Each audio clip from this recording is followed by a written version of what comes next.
I'm really not a fan of what I consider to be bait articles or to be just inaccurate takes. And I know that I'm someone who does make mistakes from time to time. I always try to correct them, I always try to point them out, or at least pin someone who did. That's not the point of this video. I wanted to put something up for Sunday. I never upload on Sunday because I've been live streaming a lot, and I wanted to talk about Batman again. And something kind of jumped out at me when I was looking through articles and just some takes on the Caped Crusader, and that was this The Batman article about the movie, but it's not really about the movie. It's 10 lame comic villains who could actually work in the upcoming movie. If you dislike a Batman villain or a character or whatever, that's fine. You just need to give some kind of reasoning to it. I really hate this sort of edge, like really edge baity thing where it's like, this sucks, and it gives no examples about it.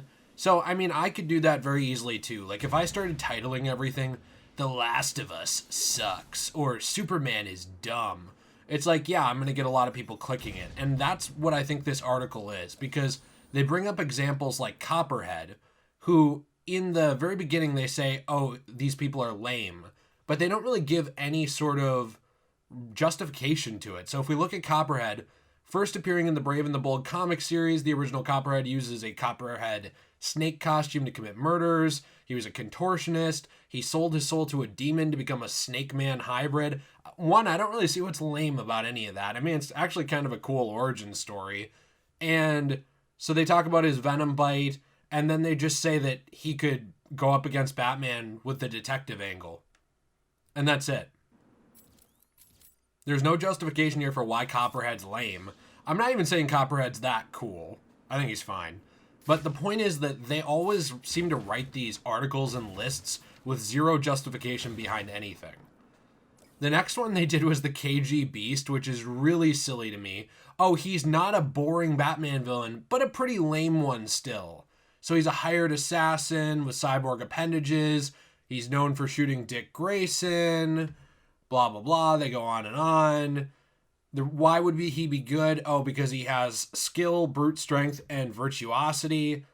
But they don't talk about why he's lame again for KG Beast. They just say, he's lame, that's it. And if you want good stories with these characters, there pretty much always are. There's a few exceptions in Batman's Rogue Gallery because no one, hits a perfect 100 every time. But KG Beast does have some pretty cool arcs, especially way back. Oh, I think it was Silver Age, and I'm blanking on the exact issue. But there's actually this really dark story where Batman essentially left the KG Beast to starve to death in a cave.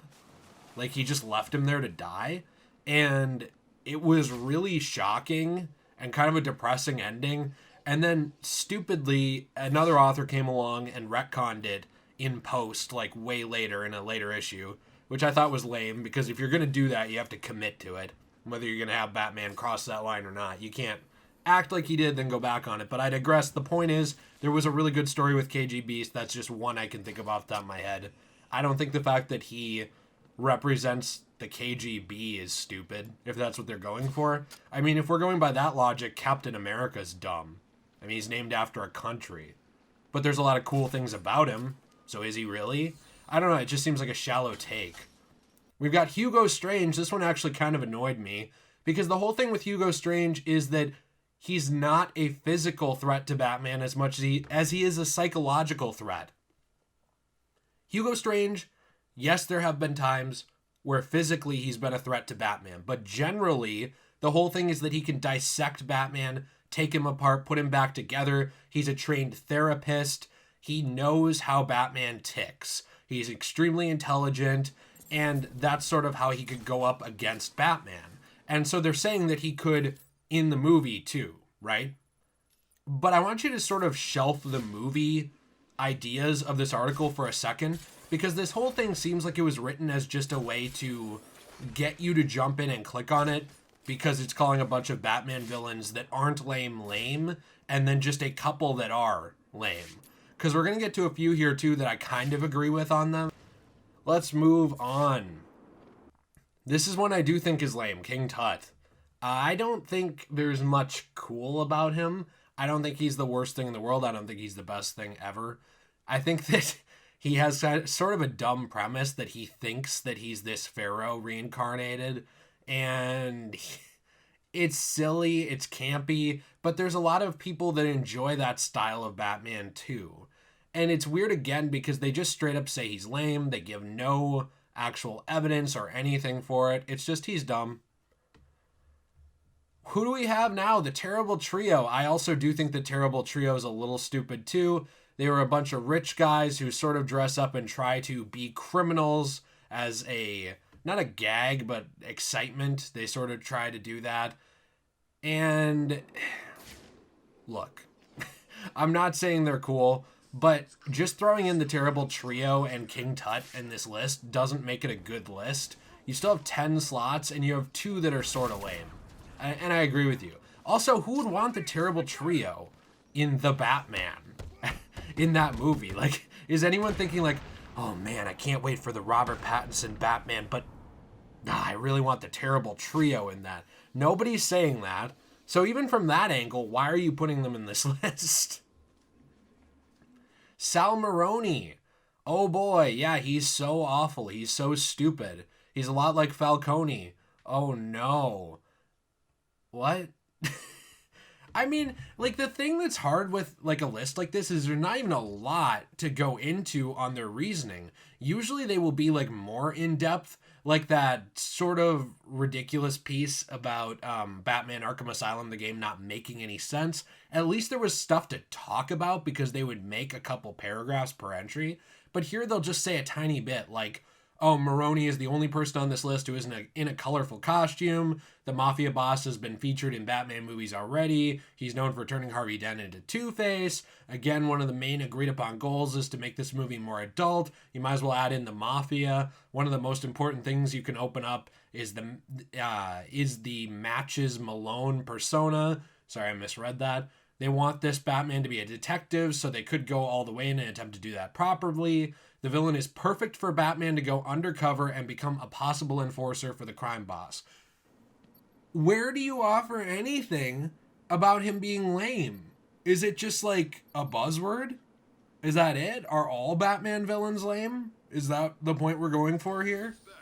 I guess I don't understand this take. I really do want to hear in the comments down below what you think other than just CBR bad, because I think we can all sort of agree on that like they just have a lot of dumb takes, and it's just painfully obvious that they do because they don't back anything up. Like, do I think that Maroni's amazing? Not really, no. But I don't think that you can just drop he's lame with no justification at all and that's it. I mean, you can, but why should anyone listen to you? Next, we have Killer Moth. This one sort of upsets me a little bit because Killer Moth is supposed to be lame. Like, he's just supposed to be stupid. Oh, with a name and costume like we have seen with this character, it's hard for him to be seen as a threat. That's the point, is he's a joke villain. He's silly, but his goals are food for thought. Batman is for the police as Killer Moth is to criminals. Whenever a criminal is in trouble, Killer Moth would come to assist. And they go on and on. You can bring him in for the movie. Can I point out, by the way, that spell check exists? And I'm highlighting something here. I'm sure it'll show up in the video. This is Killer lesser than Oth. I just want that to sink in for a second. Because if you don't think that these are hastily thrown together lists a lot of the times, I feel like that should sort of show it to you. Like, I don't get how anyone can like look at this and be like, oh man, what an article with so much integrity. Because it's like no one even took the time to spell check it. I mean, do they even read over their own stuff before they put it out there? I like to think that if I put something out there, I generally will catch a mistake. There's times where I don't. But even like a few days ago with my Battlefront video, I realized, oh, I made a mistake. I said the end of 2021 instead of the beginning of it. And in post, I added an effect to show that. This is very easily solvable. Then we have Professor Pig, and in what world is Professor Pig actually lame? He's one of the more down-to-earth, grounded, and demented Batman villains. He actually poses a threat less to Batman, more to the citizens of Gotham and other areas in the DC universe Earth. He is this like serial killer who actually kidnaps his victims, and he uses surgery and transforms them into his perfect vision, as they put in this article. And yeah, some people die for it, some people don't. It just depends. So he's killed a lot of people, turned a lot of people into something probably far worse than death. And they're saying that he's not enough to have a whole film dedicated to him, but it can give the viewer an idea of how disturbed these villains can be. Again, where is the evidence at all of him being lame? I just want something. I want you to throw something out there for why you think he's stupid, because that's what this means. If it was just 10 Batman villains that would work in the movie, fine. That's your opinion, he would work. But you don't offer anything for this. Then we have the Clue Master, who is a disgraced game show host. And they say, oh, that's lame enough. And I get it. That's sort of a weird, origin story. I'm trying to think here in my head. For a villain, I guess. But that's it. That's the only... That's it. That's all they give for this. I sound like I'm having like an aneurysm, and I just can't talk tonight. And it's because I am having an aneurysm and I just can't talk tonight because this is so dumb. And also, Clue Master has had some really cool stories. He did have the awesome episode in The Batman that was really interesting with Arthur Brown, where he's not a disgraced game show host, but he's a game show contestant. They changed it a little bit there and sort of had him develop this lifelong obsession. You should definitely watch the Clue Master episode of The Batman at some point. It's very dark and really awesome, and there is a lot you could do with this character. He also had a major role in the whole Batman Eternal arc, where he actually proved to be a very capable villain against Batman. And if Clue Master's lame, so's the Riddler. I'm just saying. They're basically the same guy. There's some differences, sure, but they're the same basic premise of a character.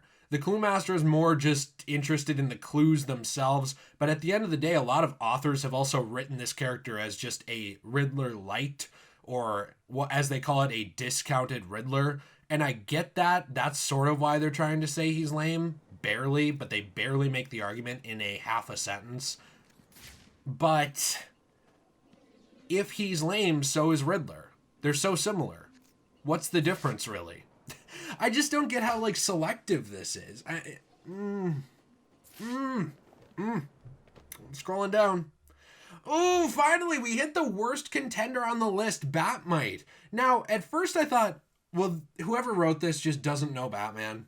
Clearly, Batmite is not a villain. But, oh, no. Then they straight up say, while not a true Batman villain, Batmite has created trouble for Batman. Okay, so is Alfred. I'm sure at some point Alfred's created trouble for Batman. Is he a villain? Ooh, would he be a good villain in the movie? This is so stupid. It can certainly be handled darkly too. Sure, I guess you could make a dark and edgy Batmite, but that seems really stupid. You can make it dark and edgy like this take on Batman characters.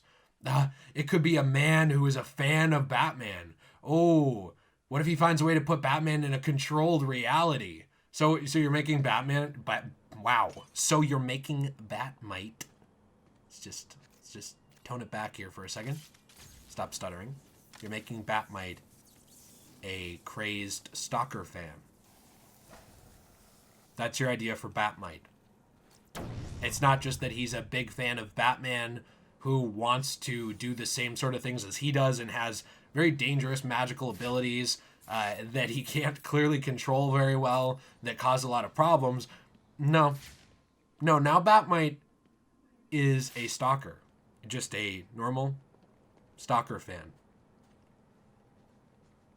I want to know in the comments below what you think about this, what you think about these sorts of videos where they're takes on articles. I know some of you love them, and I don't know if you're just hoping to put me in an early grave from the stupidity or what it is, but it's funny reading over them every time. I don't understand it. Don't contact the author. Just leave them alone.